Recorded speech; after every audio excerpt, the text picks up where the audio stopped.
Hello and welcome to My Mom's Basement, presented by Barstool Sports, and a very special Skeleton Crew finale edition of My Mom's Basement. The Star Wars show we've been recapping for 8 weeks now, or maybe 7 weeks. I think it was a double premiere. Is finally over. It's a bit bittersweet because we were really enjoying it. We wanted to see the conclusion, how they would wrap the whole story up. We finally got that. Clem, what were our thoughts? Did we enjoy how they wrapped up Skeleton Crew? Bob, we're happy. We're excited. We're happy about the way they wrapped it up. We're more happy with just the whole series as a whole.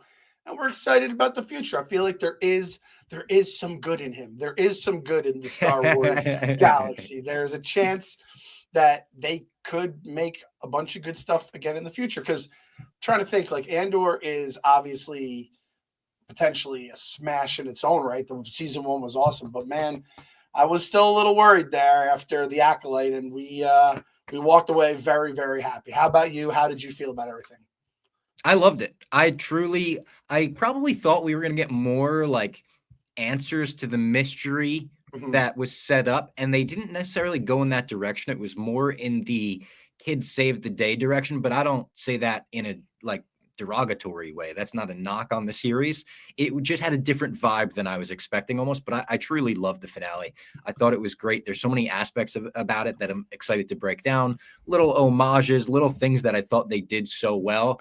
We have a little bit of housekeeping to do first. I wanted to tell everyone I finally did a Marvel Rivals video game live stream this week. I did it on Tuesday, and I wanted to tell everyone I'm going to do it again this upcoming Tuesday at 4, the My Mom's Basement channel, the Barstool Sports Twitch, or anywhere where you follow me, Twitter, wherever. It will be live. I'll be playing Marvel Rivals with the help of the chat. It was a little difficult at first, I'll be honest. I was getting kind of destroyed at first. It took me a little bit of time to find out which characters I wanted to play as, who I wanted to main, if you want to video game speak it, you know. And once I found my characters, which are like the Hulk, Doctor Strange, even I was doing decent with Captain America. I didn't hate Captain America. Once I started getting the hang of it, I started having a lot of fun. I posted a clip on my Twitter. I had like a 10 kill streak, 10 KO streak, if you want to call it that. I was doing decent. So everyone tune in Tuesdays at 4. I'm going to try to make that a regular thing. My Mom's Basement video game streams. Yeah, it was fun. I watched. I was in the chat for a little bit, mixing it up. AJ Clem watched, and he kept saying, he said the F word again. He said the F word again. He calls out every F word he hears. I mean, I'll be honest, his dad is known to say it from time to time as well. But he loved seeing you. It's like watching you getting to gaming is like watching a little baby deer like walk for the first time, like a little shaky. And like there's some characters that just straight up, I could tell, stink. Like, if you're like the Hulk, you're like, yeah, I'm the Hulk. And then you become Bruce Banner. You're like, well, this fucking sucks, right? So yeah, I didn't hate Bruce Banner. I was okay with the nerd. I was like, I'm okay with being the nerd because he's got a little gamma gun. So you shoot people, you piss them off, and then they turn around, they see you, they think we're going to kill this nerd, and then you Hulk out. It's pretty fun. I got to admit, it's pretty fun. I was, am I going to love this game as much as everyone else tells me I'm going to love it? I was going back and forth with that in my mind. I think it is going to get to a dangerous level where I'm going to be like a Marvel Rivals super fan. But also, everything's free about it. They're releasing like a new free character every month and a half. It's great. But there's paid costumes. And I'm like, oh, that's where I got to be careful. Because I'll be that kid who's the worst Marvel Rivals player in the world that has all the costumes just because I want to look cool. I mean, it's taken a lot for me not to buy. Like the X-Men popped up on Fortnite when we were playing. I'm like, don't do it, man. Don't. Because then if I buy stuff, then the kids are going to want to buy stuff. And my kids don't realize just how easy it is to buy stuff. My kids are probably the only kids in their age range who have never had one Robux in their account the entire time. So they're definitely, there's kids who are like the fucking Atten. There's just credits, just Robux, just making it rain. My poor kids don't even know how easily I can give it to them. But constraint is the big word here, Bob, for you. Absolutely. We got some nerd news to talk about as well. Little stuff. Superman will debut a new look on February 9th during the Puppy Bowl. I thought that was kind of funny because Crypto's in the movie and made me laugh. Supergirl, Woman of Tomorrow, started filming this week. They started shooting. So that'll come out next summer, I believe. Summer 2026, I think we got Supergirl. There was this clip that I blogged of Kraven the Hunter, which really came and went without making a noise at all. It was in theaters in October, I think around the same time that Joker 2 is in theaters, Venom 3. Nobody really talked about it. Apparently, it wasn't even like so bad it's good. It was just kind of meh, not worth watching for anybody. Until it came out on digital and someone posted this clip. I don't even know if you could call it a clip because it's a still image. They took a still image of this actress who won, I think she's won an Oscar last year for West Side Story, Best Supporting Actress, this amazing actress. They take a still image of her and they CGI blinking eyes onto her and her mouth moves. So I don't know how they even did it. If it was AI, if it was CGI, she blinks like they made the Ewoks blink in the special features. It was just so strange and so Sony. It was the perfect nail in its coffin where it's just like, yeah, that's why you're done. I could not have loved it more, and it has honestly changed my entire thinking of the Sonyverse. I love the Sonyverse and wanted to continue because the stuff that we have gotten from Kraven the Hunter, you included the Madam Web stuff with like the voiceover where the lips are matching up with the words. This is stuff like, and then you have just, you know, catastrophe box office opens. That's fun. You know, it's like the middles is when you don't care. I kind of like, I compare it to blogging your team at Barstool. If your team is a contender or at least in the playoffs, it's fucking juice. You're flowing. Everyone's excited. When your team is an absolute calamity, like the first 6 years I covered the Knicks, that's fun. You're getting content. It's when you're just like a little under 500 and you're not really in the mix. That's when you get a little like tired of it all. So Sony is literally just they are the old Knicks. It's just nonsense after nonsense with them. So I personally love it. It's that the video, like, keep giving us bloggable material. We appreciate it, Sony. Yeah, true. It is bloggable material. And I put it with the Blade clip as well, because that's what it really reminded me of right away. The clip from Blade 3 where Wesley Snipes like refused to open his eyes, so they just had to CGI eyes opening onto his eyelids. It's so funny. If you haven't seen it, we've talked about it before, but it's just so goddamn funny. And then the last thing nerd news was kind of a big thing. Daredevil Born Again, the first look, the first trailer is out. We're very excited. We're going to watch this. But as we've prefaced in the past, neither me or Clem watched Daredevil. It's tough. It came out in 2014. Clem was having kids. I was in high school. I've wanted to go back to it a few times. I've actually started it. I've watched like the first 2 episodes. And I was like getting into it, really enjoying it. And then I would fall off for one reason or another. Nothing, due to the show. I wasn't not enjoying it. It was just like maybe another show would start and then we would start talking about it on My Mom's Basement. We would have to recap, whatever shows. I've gotten pulled away from it so many times. I will catch up before March 4th. I'll watch all 3 seasons of Daredevil. I'll watch the 2 seasons of Punisher. This trailer looked amazing. It probably didn't hit as hard for me as it hit for Daredevil fans who had the series and loved it. But yeah, it was just one of those things. Everyone's going to say, how have you not seen it? How have you not seen it? It was in a weird time where it started and ended before My Mom's Basement even began. So it wasn't like we were, mandatory watching every nerd show. Let me also say this. The how have you not seen this is what we like to call the vocal minority. Because most people in the world have not seen the Daredevil and Punisher shows.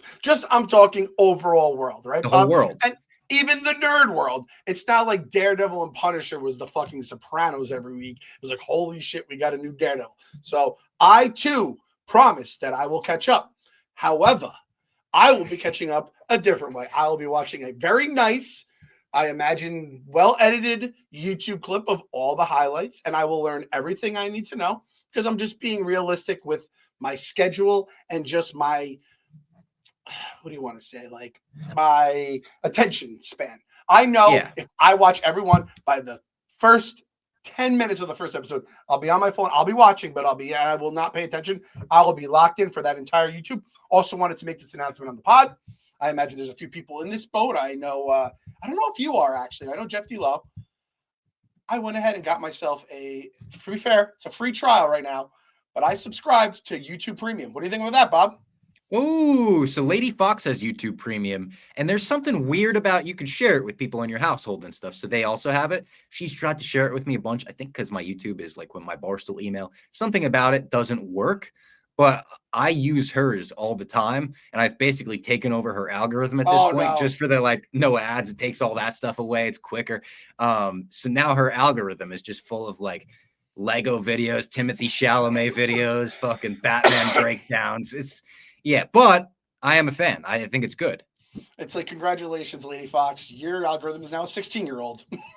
Like, she goes on YouTube looking for, like, the videos she likes, and it's all My Mom's Basement related shit. Why Tim Burton's Batman trilogy went wrong, like shit like that. And it's like, yeah, it's all mine now. But shout out Lady Fox, she's the best. She also agreed to watch Daredevil with me, so I'll have a partner in that. So Lady Fox has taken my place in terms of like watching the whole thing, but I will be there in terms of life. In terms of life, we do have a Valentine's Day, date planned for February 14th, Captain America: Brave New World. I said, tell your wife you got a date with me. But I am serious about this. I am only going if we could sneak a giant heart-shaped box of chocolates into the movie theater. Yeah. We obviously didn't get popcorn, because who doesn't get popcorn? What about a shield-shaped box? They should make those. Instead of like a popcorn bucket, imagine if they made Valentine's Day chocolates, but it was the Captain America shield. Oh my God. Kevin Feige, hit me up. I got the ideas here. I'm going to give Lady Fox an anonymous tip for a future Valentine's, for maybe this Valentine's Day, to be honest with you. So, yeah, but anyway, my thing about YouTube Premium, I'll go on a little tangent here.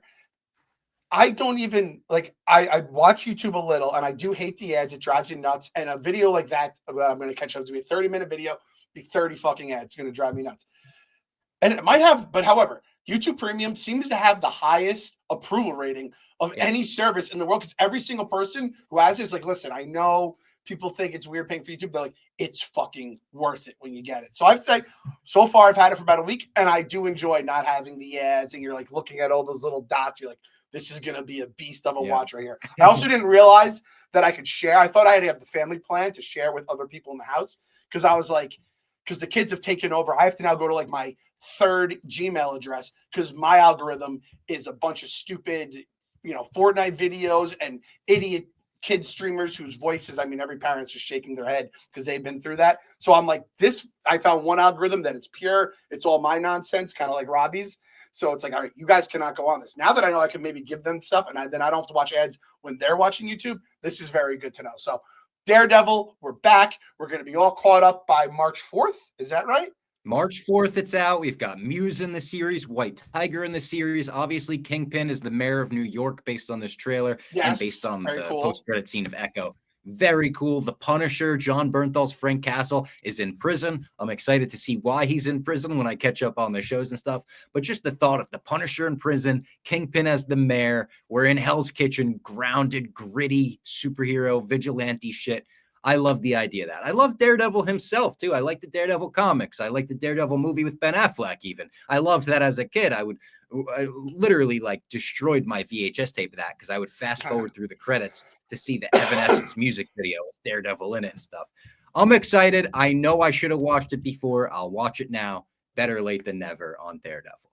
And the only other piece of news I had, more of a some personal news, like I could put this out like a tweet. I finally finished that MCU book. I've been working on that MCU book for like a year, and people are like, how do you read that slowly, blah, blah, blah, and still say it's a great book? Listen, I forget to read. I don't read a lot unless it's a comic book and there's fucking pictures inside the book. I would read a few pages before bed, not even every night. Sometimes I would remember, sometimes I wouldn't.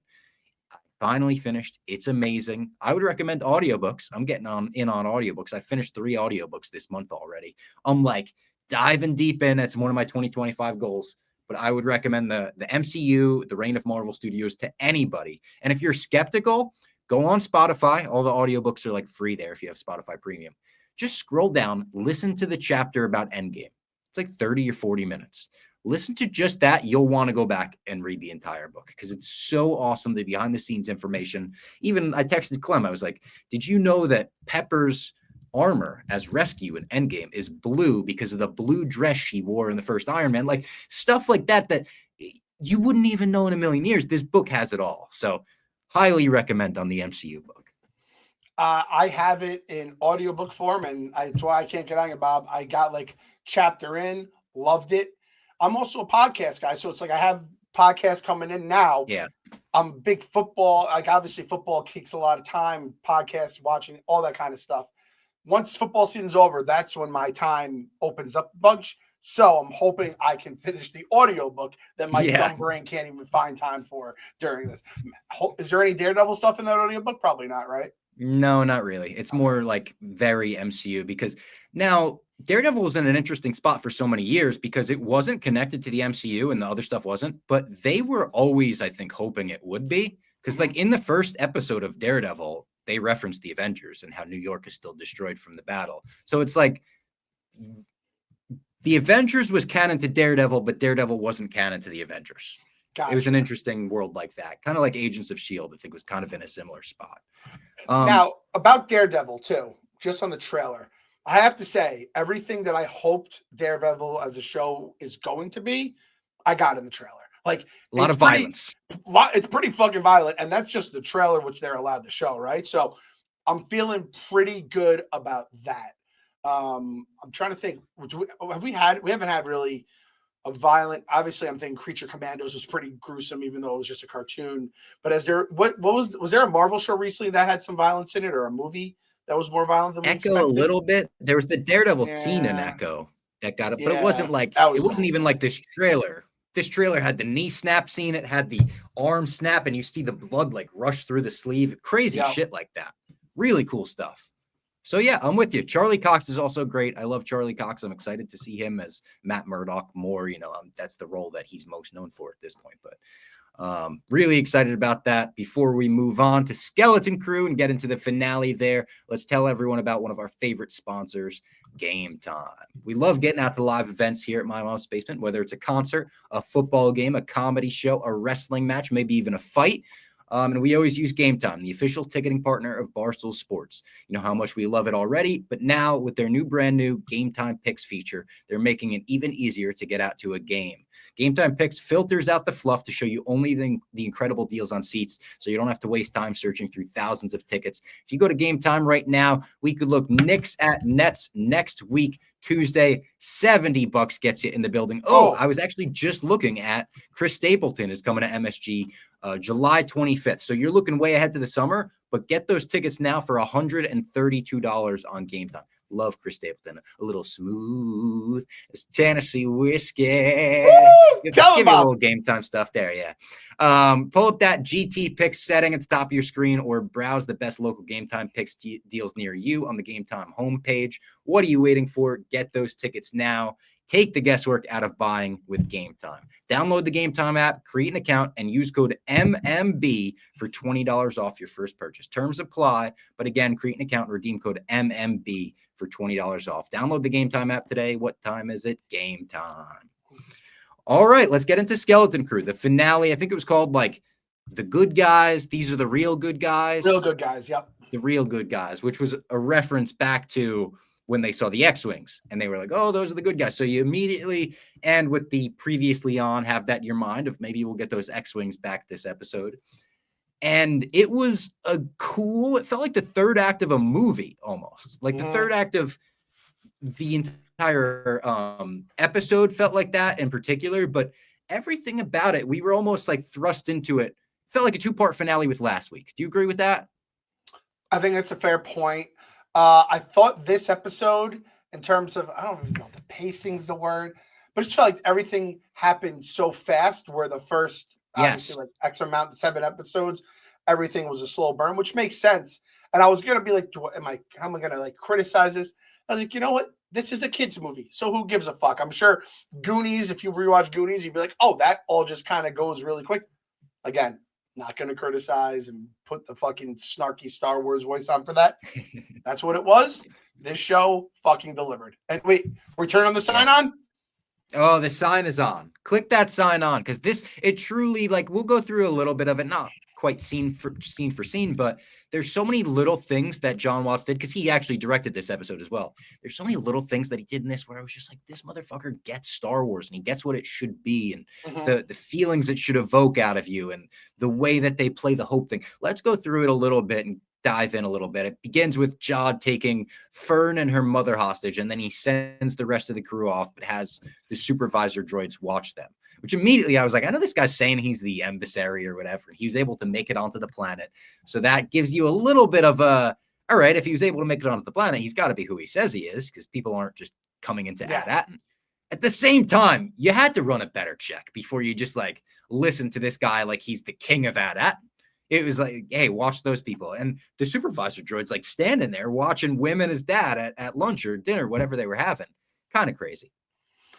I have to say, so yes, I'm with you on all that. We said the emissary stuff felt like there wasn't passing the smell check, and we'll get to how it all kind of like worked out in the end.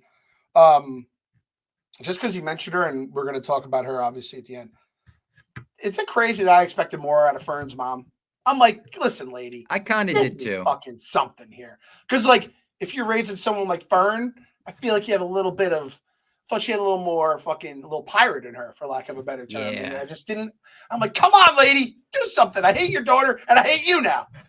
I think they almost set the parents up for us to ask the question we were asking last week of, is there more to these parents? Are they going to do something more? Do they have the force or something? And then they, in this episode, tell you no, and that's okay. Like he's a level 7's system coordinator or whatever he said. And that's why he's going to be the hero of this story. And that was a cool twist as well. It's a cool suburban.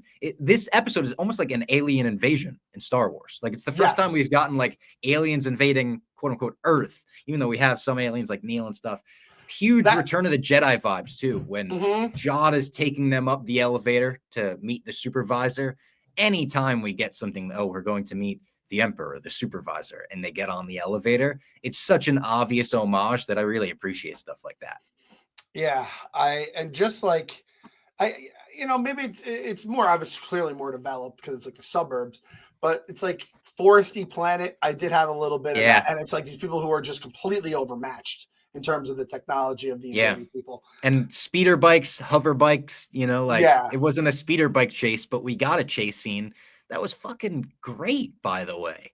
This is one of those chase scenes as well that makes me wonder how things went wrong in other series. We had like the speeder bike chase in Book of Boba Fett that was 2 miles an hour. It looked like they were on like rides at the carnival or something. And then this time, they're not even on like speeders. They're on the Star Wars equivalent of bicycles. And they were going fast. They're going over cliffs. Pirates are shooting at them. It doesn't feel slow, like even like the Leia chase. I know that was on foot. But there's so many little things that you're like, damn, how did everything else get greenlit? Where they're like, yeah, that's ready to go out to the public. When this looks as good as it looked, the whole episode looked great. It's almost like I don't know if this is going to make sense as I say it, but in my brain it makes sense. I feel like the first, like the original trilogy of Star Wars was filmed just like riding a bike, just two-wheeler, figure it out. And they fucking did. And obviously it took a ton of work and whatever, creativity. But then, like you said, like these more recent things, it felt like they had training wheels on. And like you said, it was like they're almost on a track and they had like what do they call it? If you have, there's like a thing that it limits a governor. Like it limits how fast you can go, right? And then this one, they took it back off. Like, all right, just figure it out. And it's like, oh, yeah. And there's no better way to... The best thing you could say about this series, and the reason that John Watts has the sauce on his on, is like the feelings it gave you. That felt like Star Wars. And there's no way to describe how the difference between this and some of the other stuff we didn't like, other than like it just felt like Star Wars. And for all these people are crying, these people are that. I think this is the crux of a lot of people's arguments who have had issues with the projects over the years. So also I love that there's Star Wars microwaves. Confirmed. He's like, they were like light. They kind of do it from the bottom. It seemed like they heat the food up from the bottom. Yeah, that was cool. A cool alternative. That's going to be a fun job for like the prop designer or whatever to be like, all right, let me come up with what does a microwave look like in the Star Wars universe. That's all like cool shit. And like you said, it just gives you good feelings. Like this whole season, I don't know if it's just because it's like, yes, it's a kid's show and it revolves around these kids saving the galaxy, but it almost feels like a comfort show right away. Like if I went back and watched the whole season, it gives those wholesome feelings the whole time. It gives you like a, this is going to be okay feeling, which the Goonies gives you as well. And E.T. gives you as well. And it hit everything it was trying to evoke. I think it did. Jod destroys the supervisor. I thought that was a cool scene where he destroys it and then it powers down all the supervision droids. And you see from the center of AT-AT, like all of the lights start going out. Then Wim realizes it turns off the droids as well, which allows him to get out.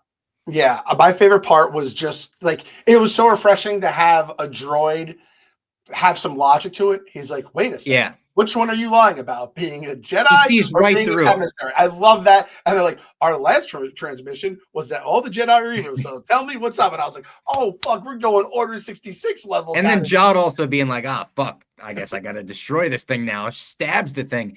I was sort of expecting an Oz type thing. I thought, is there someone behind? Right? Yeah. Now, did you have the same thought I did? Did you think the captain was behind there? What's the captain's name? Captain sort of, yeah. Tak Renad, right? Tak Renad. I sort of thought the same thing. I thought, is it going to be someone we know? Is it going to be Hondo? Is it going to be Tak Renad? Is it going to be a descendant of Niels? Remember, because we talked about how they had elephant-looking statues and stuff. So all of these things are going through my mind.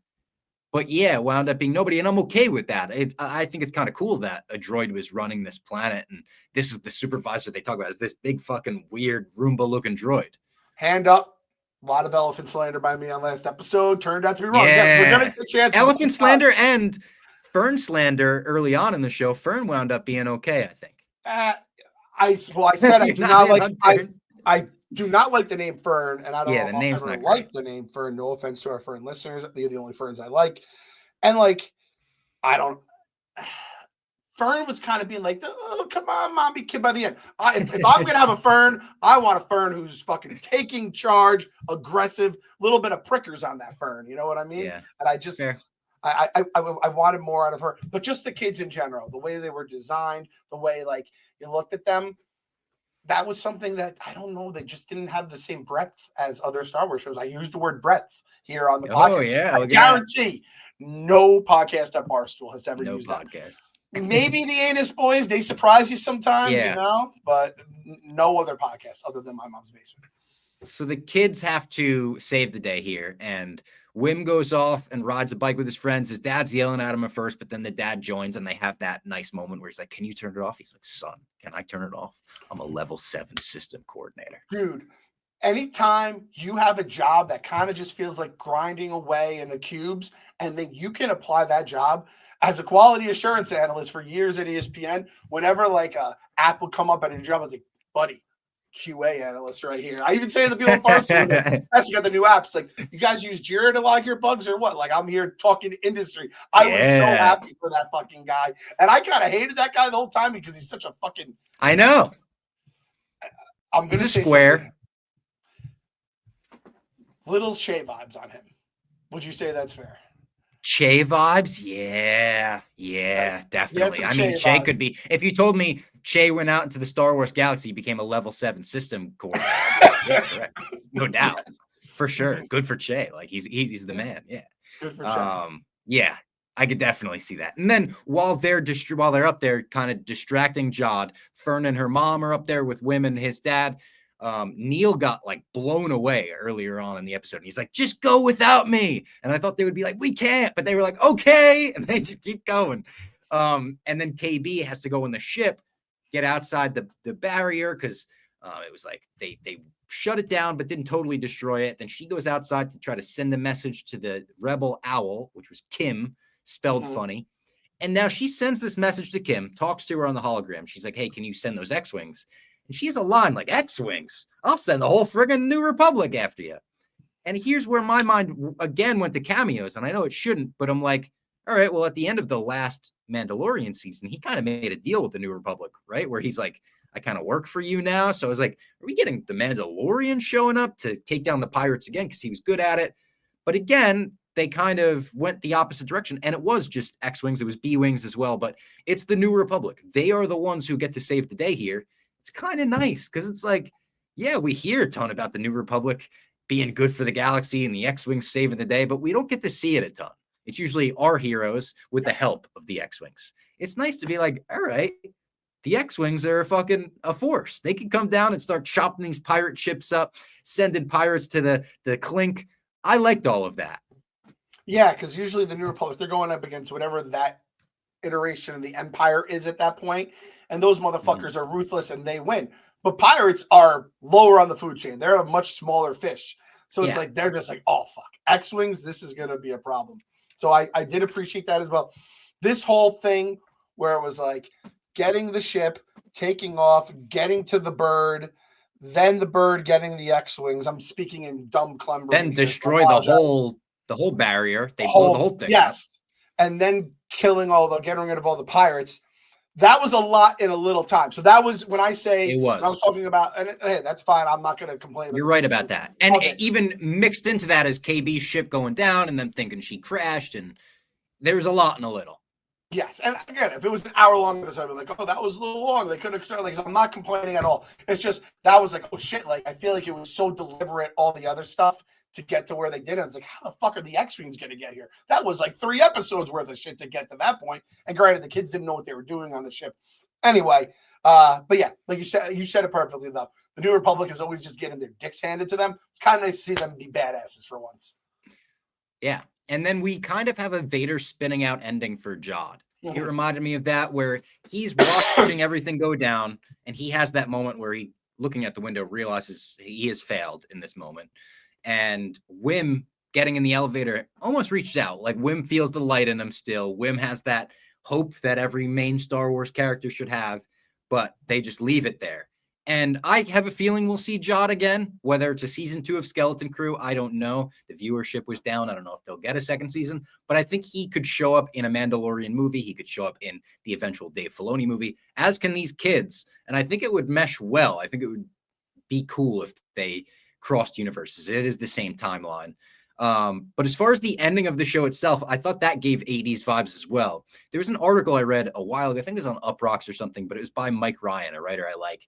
And he wrote, in the 80s, movies would just end. Like, as soon as the story was over, movies are over. And now you usually get a conclusion and then like the fallout a little bit. You would get, if this were a 2025 story, you would get them eating cereal the next day and talking about the test they still have to take. And we sent Jod to prison, but they don't give you any of that. The story's kind of just over when they save the day. And I appreciated that because it makes your mind go in places of, well, what happened next? Did you feel the same way about that? No, you're right. I didn't think about that at the time, but that is the way you would get your brain to start chewing and being like, what else happened here? And that's where I think a lot of people would then write books or some sort of expanded universe shit. Because it's like, like the Goonies kind of just ends like that, like on the beach. You know, it's kind of just like, oh, it's over. Just immediately as they get back, it's over. Yep. Jod, and like these characters, if they pass by, they don't need to be main characters, but like you said, they could be. And Jod's entire story and the stuff with the Force and how he was raised by a Jedi who then was hunted down. Good. I thought that was very cool. And subtle. We didn't get flashbacks to a kid, you know, with a lightsaber scared. Like, we saw that so many times already now in Order 66 flashbacks. We love Order 66. It's the snap of the Star Wars universe. But I thought it was very tasteful how they did it. Yes. And you realize why he was like, I don't want to fucking kill these kids, but I also don't want to. I was also poor my whole life and I want to have more money than I can. Like, his greed made a lot more sense when you hear about that, where it's like, I was basically nothing. I was a sandworm essentially for years, getting absolutely nothing. I hate to admit this. All right, I'm going to admit this on the pod and no one can hold this against me. Is that fair to say? Which can go a lot of different ways, I realize. But Safe space.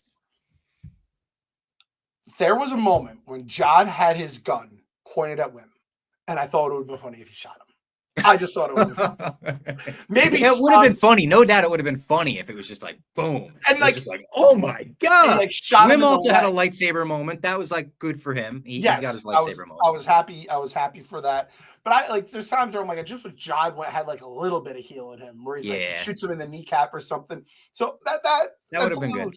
But Jod, I don't know, man. Like, he did play that gray area very well. You know, I didn't. SM33 lives, by the way. That was another thing we didn't mention. Love that. He lives. That was great. A nice ending with the Scrooge McDuck, almost like all the coins falling in the New Republic credits. And I liked Wim's look out, almost like, I don't mean to bring up bad feelings, but The Last Jedi reminded me of the ending of The Last Jedi with the broom kid looking up at the ships in the sky and stuff. That reminded me of Wim looking up at the X-Wings. It was like, oh, he's thinking in his head, I'm going to do that one day. Some Luke Skywalker shit, right? Yeah, I liked that. And you could even, like, Wim's the kind of character that you could have a show and you're like, hey, this is Wim when he's 30 and he's an X-Wing pilot now. And I would kind of think that's sick. Maybe they could. Now, where are we in terms of timeline compared to the sequel trilogy? We're way before still. It's the same timeline as The Mandalorian. So we're just 5 years after Return of the Jedi. And we've still got, like, I think like 15, 20, 25 maybe years before. Trying to think if there's any character that they say is Wim, and they can be like, "Hey, look, the sequels aren't that bad." They could Wim retcon was like awesome and all this Wim shit. was Finn. Yeah.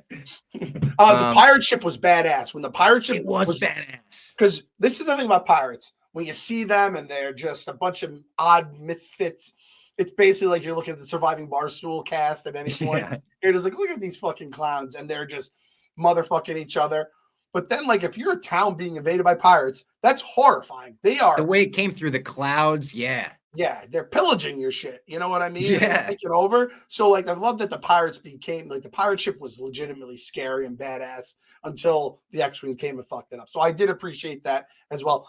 And we never got the, we never found out who the captain was. The Tech Red, right? No, I guess it didn't matter. I guess, and that's fine. Like that's something that doesn't have to be wrapped up. Yeah. I was really hoping we're gonna get some sort of cool. It doesn't have to be an existing character, but if there's some like he basically is in that and he's just living the fucking high life. He has all the money you could ever want. Like that's such a non-traditional way for a pirate to land a score. I'd love it. Yeah. It's like I got my score and I basically made it so no one will ever know where this place is. I thought that was pretty cool. And hey, it might come in season 2. I do think that the viewership numbers by the end will go up enough along with the critical acclaim that I do think they will either come with the season 2, which again, like Goonies 2, Goonies 3, like, do you want a bunch of Goonies? You don't need it. You don't need it. But I'd welcome it because I really liked it. And John Watts does have the sauce, but you don't need it. I also like just hope it tells you like, hey, we can do a bunch of different. It doesn't have like I don't want now like 10 kid shows to come out of this either. Yeah, I want them to know you can go different genres. It's just you have to just make good shit. Andor was great for different reasons, and Skeleton Crew was great, but they were both great in their own special ways, right? Yeah, absolutely. All right, that was Skeleton Crew. That's all I had to say on it, at least. Overall. Yeah, really, really happy with how many balls, especially when we look at what it could have been too. It could have been real bad on the ball scale. I'm gonna give Skeleton Crew like a 4.2 balls. Okay. Enjoyable the entire way through. It wasn't, life changing. It wasn't the Mandalorian season 2 for me. That's like pretty close to 5 balls. Season 2 of Mandalorian's tremendous. Season 1 too. But yeah, 4.2, enjoyable all the way through. I told you, even Lady Fox was like looking forward to it every week. And I feel like that even speaks to, she enjoys all the Star Wars shows and she watches all the superhero shows with me too. But the fact that someone that's more of a casual fan was getting excited and interested and really into the story every week shows, hey, if people were watching it, maybe they would have enjoyed it. Yep. I'm going to grade it. I'm grading it on a curve, obviously, because as an adult, I would probably grade it lower, but I'm thinking if I was a kid watching this Star Wars show, yada, yada, it's like 4 to 5 balls. Very good. Yeah, I'm kind of ranking it on like what they were going for, you know, more than like, exactly. It is a kid show. I don't think I'm going to rewatch it like immediately. Maybe one day I'll rewatch it, but it's not one where I'm like, oh, I got to go rewatch episode 5 again. That was amazing, or anything like that. Well, this is the biggest. So the biggest wins of Star Wars, I'd say Mando is the biggest win because that was like, oh shit, this is Star Wars. They're going to be awesome at TV now. Didn't turn out to be the case. And Baby Yoda was absolute grand slam, walk-off World Series, all that. Oh, Freddie Freeman story. Didn't mean to bring it up, Bob. Number 2, it's so nice to have the upper hand and be able to just occasionally jab a Yankee fan, even though I know. Number 2, I think Andor still is a bigger, nice success for Disney. Yes. It is. And a better show. I mean, overall, I thought it was a better show. Better show, for sure. But this is like a solid number 3. I think if you look back, probably is. I don't even know what else is even close. Like Ahsoka, a lot of fans liked, but also I know a lot of fans didn't love Ahsoka. This one, I know a lot of fans didn't watch, but those that did, I didn't get anything on Twitter really or Instagram that was negative about Skeleton Crew. A lot of positive stuff. A lot of people saying the same stuff we're saying of, I'm surprised more people aren't into this. And, this is kind of the Star Wars that we wanted. This is the Star Wars that makes you feel like a kid again, brings you back to your youth. And yeah, good show, good stuff by John Watts, good stuff by Dave Filoni and Jon Favreau. I know they were slightly involved as well. And good stuff, Kathleen Kennedy. I don't know how much she was involved, but if I'm going to pull her down where everything gets delayed, I got to give credit where it's due. She's going to point to that, being like, I was a part of this, goddamn. Unfair, yeah. So what did we say? Is that the pull in case of emergency? Or are they getting their sign? They got a sign. Man. They got to sign. They got to sign. They have to have a sign. They have to have a sign. Yeah. And Filoni has a cowboy hat over Filoni because I just love that he wears a cowboy hat. Yeah.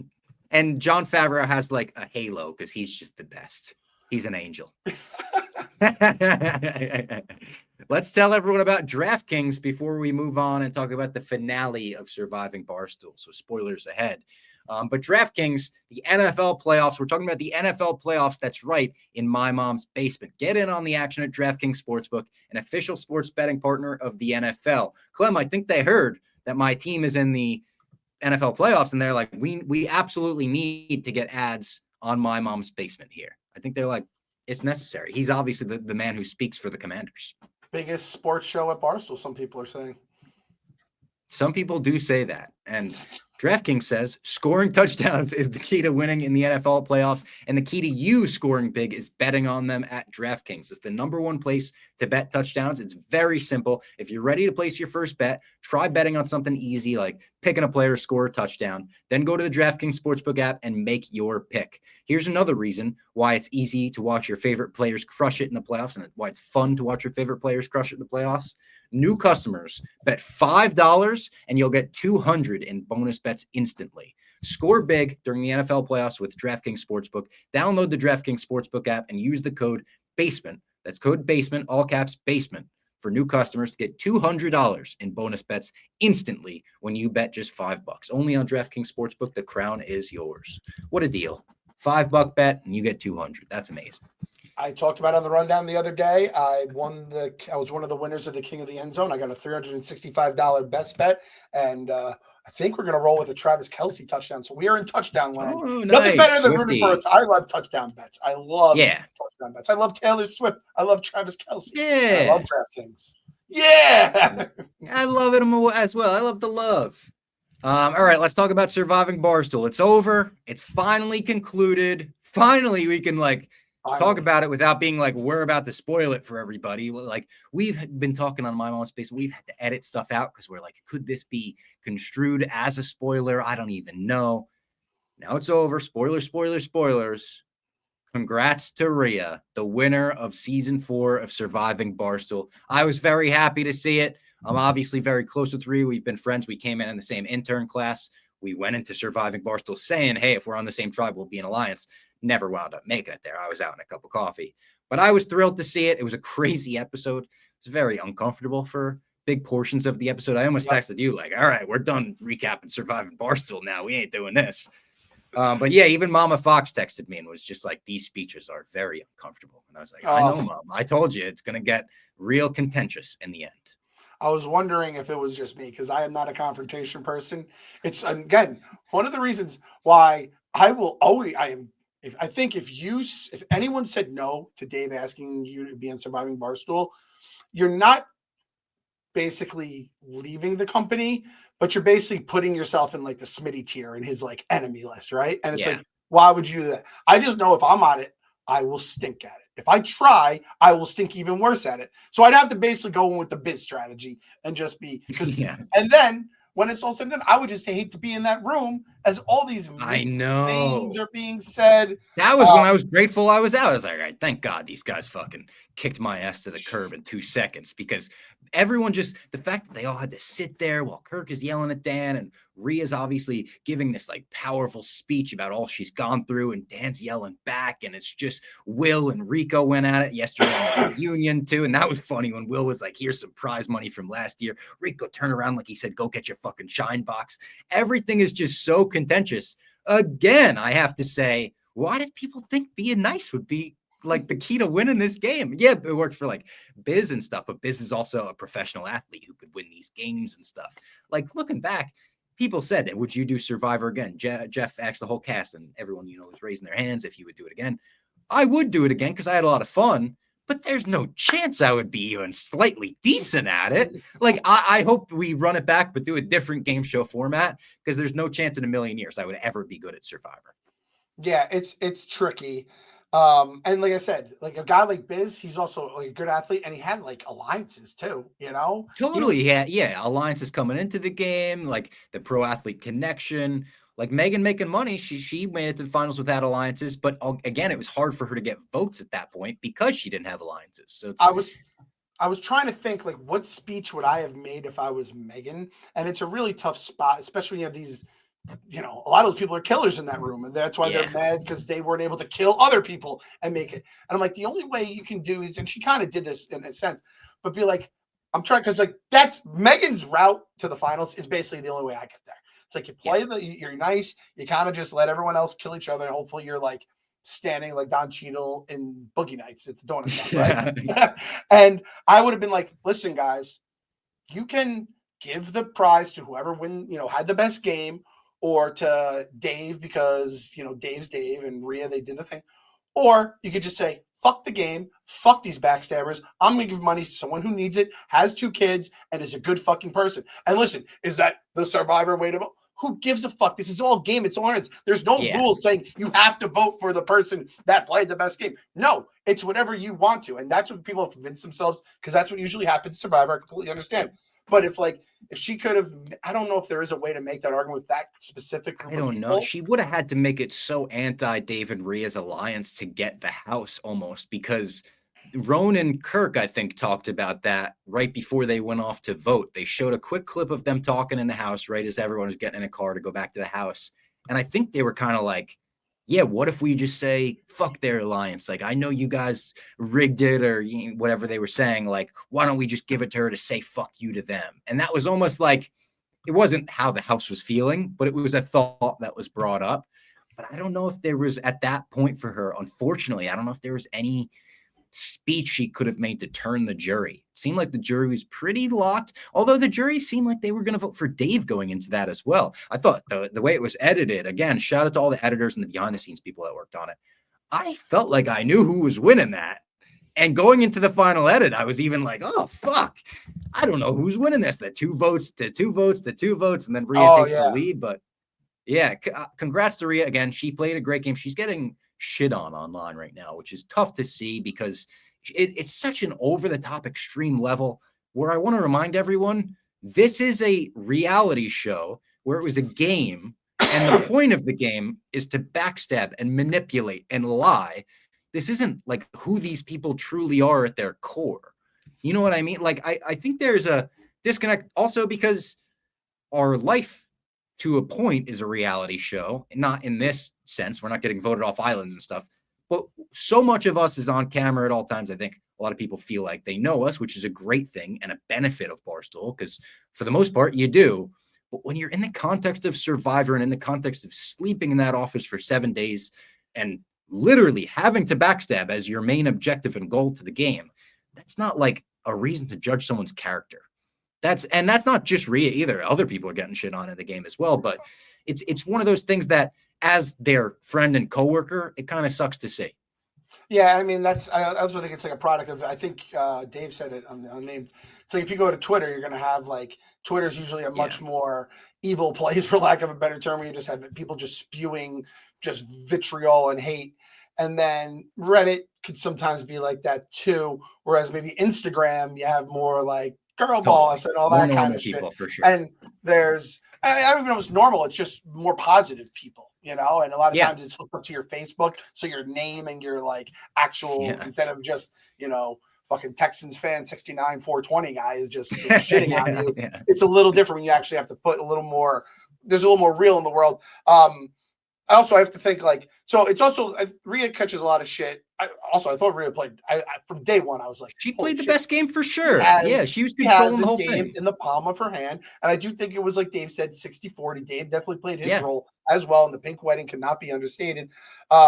It's also the emotion stuff, which I think girls are going to get emotional. It happened a lot in this with the crying. Guys are going to get angry, which it's the guys are just crying in a different way.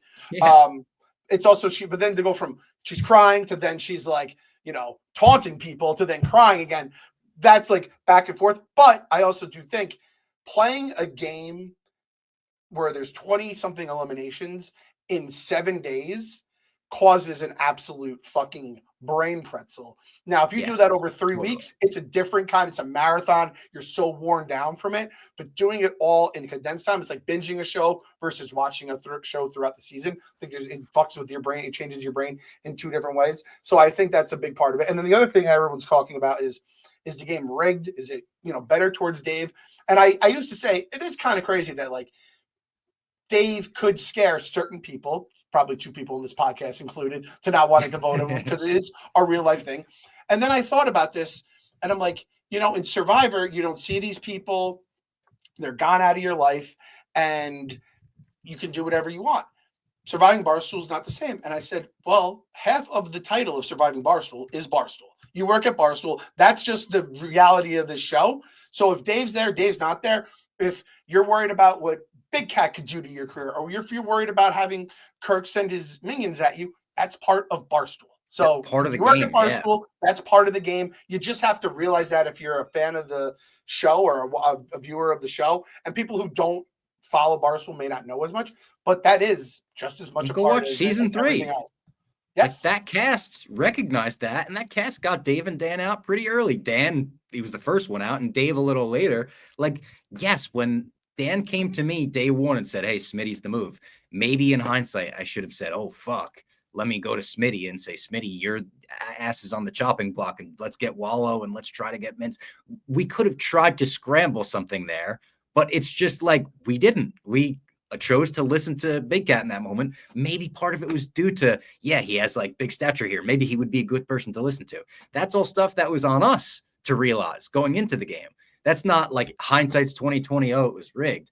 Like, I think that was all, we should have been on that better in the game. This cash should have been better. It's not, it's a little like sour grapes. I feel like, to be like the game's rigged. Yeah, I that's just like with the dozen. The dozen's rigged, dozen this, just trying to get these wins. Reigning champion, the dozen. Man, if Dave had won the dozen and Surviving Barstool in the same year, he would have never stopped talking about it. Yeah.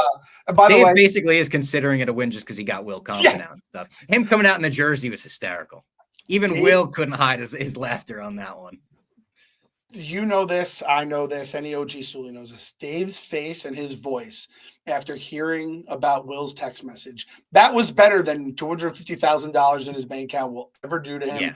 Seeing wit. And he said that to Rhea. Yeah, he's like, you just gave me a gift. That's the truest thing, man. And he loves this kind of shit. He's sick. He's twisted. That's just who Dave has been like that since the Milton days, right? And like I said on the Unnamed show, like he gets off on like torturing his employees, watching his employees like go for each other's throats. And this show has allowed that to like become like an annual thing. Now, I do think, kind of going back to the Surviving Barstool thing and how it's uniquely Barstool, Dave also said like you can only do this show so many times until you're not gonna have a company anymore. Because like there's definitely there was wounds that were open during the show. And a lot of them will heal, but there's going to be scars. And I do think that there's probably people from season 3, for all I know, seasons 1 and 2 as well, and then definitely this season, that people may have like professional relationships, friendships, whatever it may be with each other.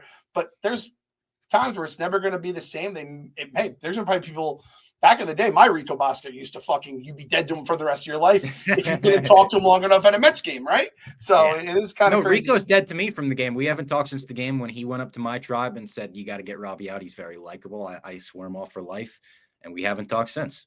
Rico actually texted me last night. He said, and this he said, "You got to do this next year." And I said, I will do whatever, but I know I am going to be absolutely terrible. He goes, it's not for the weak and the what did he say? It's not for the weak and something else. And I go, that is me. And I'm also happy-go-lucky. Like I am, but he said on his own, he goes, looking back, I shouldn't have said Robbie is the guy to get out there because it's like you got to get the killers out. You got to get the killers out of the room. No, I don't actually care. Rico's like apologized to me about that. I'm like, Rico, but I was gonna say, Big Cat is still not welcome in the basement and never will be. In fact, I might. Maybe no. Oh, damn. You know what? There is a sign. Oh, no Big Cats allowed. Yeah, and it's not even a light sign. It's on the door, like if you're like a kid, street no girls sign. Allowed. Yeah, no big cats allowed. Yeah, that's right. We got him. We got his ass back.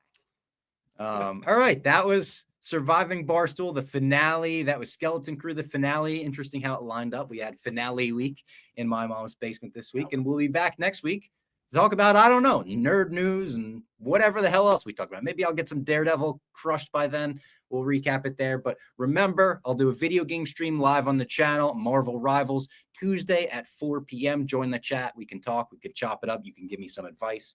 We'll talk to you then. We're going to have to get a Jose episode one of these days, too, for sure. Yes.